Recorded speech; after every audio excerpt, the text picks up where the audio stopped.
Hello, good afternoon. എല്ലാവർക്കും കൃഷ്ണാസ് വേയിലേക്ക് സ്വാഗതം. നമുക്ക് ഇന്ന് ഇടിച്ചക്ക കൊണ്ട് ബജ്ജി തയ്യാറാക്കാം. എങ്ങനെയാണെന്ന് നോക്കാം. ഞാൻ അതിന് വേണ്ടി ഇടിച്ചക്കത്ത് ഇങ്ങനെ റൗണ്ടായിട്ട് ഇങ്ങനെ മുറിച്ചെടുത്തിട്ടുണ്ട്. ഇതെന്തിനാണെന്ന് വെച്ചാൽ തോല് കളയാൻ എളുപ്പത്തിന് വേണ്ടിയിട്ട് ഇതിനെ ഞാൻ കുക്കറിലിട്ടിട്ടൊന്ന് 2 വിസിലടുപ്പിച്ച് എടുക്കാൻ പോവുകയാണ്. ഞാനിതൊന്ന് വേവിച്ചെടുക്കട്ടെ. എൻ്റെ മാവ് നമുക്ക് റെഡിയാക്കാം. അതിന് വേണ്ടി ഞാനിവിടെ ഏകദേശം 100 ഗ്രാം കടലപ്പൊടി എടുത്തിട്ടുണ്ട്. പിന്നെ ഇതിലേക്ക് വേണ്ട ആവശ്യത്തിന് വേണ്ട 1/2 ടീസ്പൂൺ ഉപ്പ്, ഒരു 1/4 ടീസ്പൂൺ മഞ്ഞൾപ്പൊടി, ഒരു 1/2 ടീസ്പൂൺ മുളക് പൊടി. ഇതൊക്കെ നിങ്ങളുടെ എരിവിനനുസരിച്ച് കൂട്ടുക കുറയ്ക്കുകയൊക്കെ ചെയ്യാം. പിന്നെ ഒരു നുള്ളു കായപ്പൊടി. ഇതെല്ലാം കൂടി നമുക്കൊന്ന് മിക്സ് ചെയ്ത ശേഷം വെള്ളം എടുത്ത് കലക്കിയിട്ട് പാകമാക്കിയെടുക്കാം. ഞാനിതിനൊന്ന് കലക്കി റെഡിയാക്കിയിട്ട് വരാം. ഇടിച്ചൊക്കെ ഞാൻ ഇങ്ങനെ വേവിച്ചെടുത്തിട്ടുണ്ട്. ഇനി നമുക്കിതിൻ്റെ തണുത്ത ശേഷം ഇതിൻ്റെ തോലെല്ലാം ഒന്ന് അടർത്തി മാറ്റണം. അതിനുശേഷം റൗണ്ട് പീസായിട്ട് മുറിച്ചെടുക്കാം. ഓക്കെ, ഞാനിത് വേവിക്കുമ്പോൾ ഒരു കാര്യം പറയാൻ വിട്ടുപോയി. ലേശം മഞ്ഞൾപ്പൊടിയും ഉപ്പ് പൊടിയും ചേർത്തിട്ട് ഇതിലേക്ക് ആവശ്യമുള്ള ഉപ്പും ചേർത്തിട്ടാണ് അതൊന്ന് വേവിച്ചെടുത്തിരിക്കുന്നത്. ഞാനിത് റെഡിയാക്കട്ടെ. ഇടിച്ചൊക്കെ ഞാനിത് തോല് കളഞ്ഞിങ്ങനെ വട്ടത്തിൽ മുറിച്ചെടുത്തിട്ടുണ്ട്. ഇത് നമുക്ക് ഇങ്ങനെ തന്നെ ഒന്നും കളയേണ്ട ഭാഗമില്ല. ഇങ്ങനെ തന്നെ മാവിൽ മുക്കി പൊരിക്കാം. അതല്ലെങ്കിലോ ഞാനിപ്പോൾ പകുതിയായിട്ട് ചെയ്യാൻ പോകണം. എന്താ പറയുക, എണ്ണ അപ്പോൾ കുറച്ചേ വേണ്ടൂ. ഫുള്ളായിട്ട് ഇടണമെങ്കിൽ എണ്ണ കുറച്ച് കൂടുതൽ ഉപയോഗിക്കേണ്ടി വരും. അപ്പോൾ നമുക്കിത് എങ്ങനെയാണ് തയ്യാറാക്കണതെന്ന് നോക്കാം. ഞാൻ അടുപ്പത്തൊരു ചീനച്ചട്ടി വെച്ചിട്ടുണ്ട്. സ്റ്റീലിൻ്റെ ചീനച്ചട്ടിയാണ്. പെട്ടെന്ന് തന്നെ ചൂടാകും. കരിയുമോ എന്ന് അറിഞ്ഞുകൂടാ. നിങ്ങളുടെ കയ്യിൽ ഫ്രൈം പാനിൻ്റെ അതിലുണ്ടാക്കുന്നതാണ് നല്ലത്.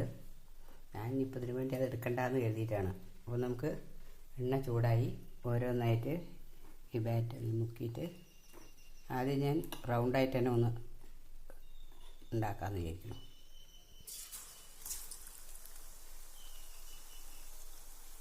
അതിന് ശേഷം നമുക്ക് എണ്ണ കുറയുന്നതനുസരിച്ച് പകുതിയാക്കിയിട്ട് ഉണ്ടാക്കാം.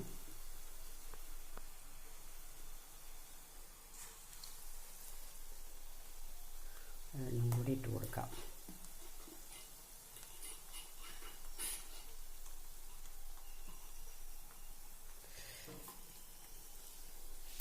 എങ്ങനെയായി വരുന്നറിയില്ല, കാരണം എൻ്റെ ചീനച്ചട്ടി സ്റ്റീലായതുകൊണ്ട്.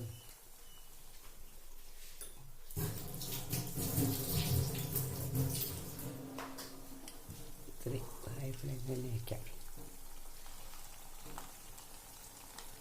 ഇതൊന്നും മൊരിഞ്ഞ് വരട്ടെ. ഒരു ഭാഗം ശരിയാകുമ്പോൾ നമുക്ക് മറിച്ചിട്ട് മറുവശം കൂടി വേവിച്ചെടുക്കണം. ഞാനതൊന്ന് ശരിയാക്കിയിട്ട് വരാം. ഒരു ഭാഗം മുരിഞ്ഞപ്പോൾ ഞാൻ മറിച്ചിട്ടിട്ട് മറുവശം കൂടി ഒന്ന് റെഡിയാക്കി. ഇതിന് ഒരുപാട് വേവ് വേണ്ട. കാരണം എന്താ വെച്ചാൽ പെട്ടെന്ന് തന്നെ ചക്ക ഓൾറെഡി നമ്മൾ വേവിച്ചതാണ്. അതിലാവശ്യത്തിന് ഉപ്പും ചേർത്തിട്ട്. അതുകൊണ്ട് വേവ് പെട്ടെന്ന് ഈ മാവിൻ്റെ ഒരു വേവ് മാത്രം നമുക്ക് വേണ്ടൂ. ഉടനെ തന്നെ ഇത് റെഡിയാവും. നമ്മുടെ ഇടിച്ചക്ക ബജ്ജി ഇവിടെ റെഡിയായിട്ടുണ്ട്. ഇതിന് ഞാൻ കഴിച്ചു നോക്കി. നല്ല ടേസ്റ്റാണ്. ഞാൻ മുമ്പ് ഉണ്ടാക്കിയിട്ടുള്ളതാണ്. ഇത് ഭയങ്കര ടേസ്റ്റ്. നമ്മുടെ വാഴക്ക ബജ്ജിയേക്കാളും ഉള്ളി ബജ്ജിയേക്കാളും എല്ലാം ടേസ്റ്റാണ്. ഇത് ഞാൻ വെറുതെ പറയുന്നതല്ല, നിങ്ങൾ ഉണ്ടാക്കി നോക്കൂ. ഭയങ്കര ടേസ്റ്റാണ്. പെട്ടെന്ന് ആവുകയും ചെയ്യും. അടുത്ത് നമുക്കൊന്ന് വിളിച്ച് നോക്കാം. അതിൻ്റെ ഉള്ളിൽ ചക്ക വെന്തിട്ടുണ്ട്.